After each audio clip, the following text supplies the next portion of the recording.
حضرت ابن عمر رضی اللہ تعالیٰ عنہ بیان کرتے ہیں،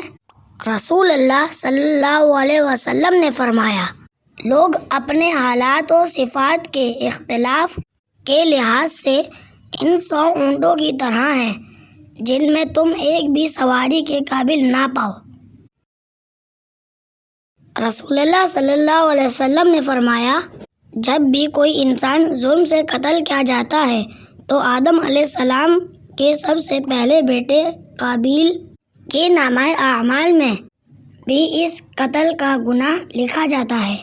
کیونکہ قتل ناحق کی بنیاد سب سے پہلے اسی نے قائم کی تھی۔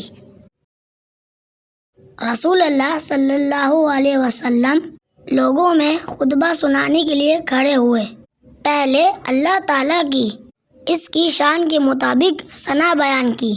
پھر دجال کا ذکر فرمایا اور فرمایا کہ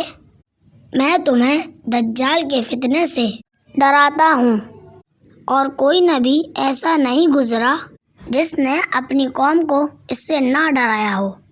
نوح علیہ السلام نے بھی اپنی قوم کو اس سے ڈرایا تھا، لیکن میں تمہیں اس کے بارے میں ایک ایسی بات بتاتا ہوں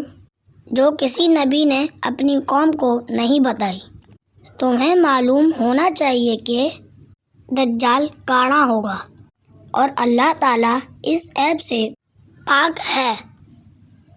اگر تم سے کوئی یہ کہتا ہے کہ محمد صلی اللہ علیہ وسلم نے اپنے رب کو دیکھا ہے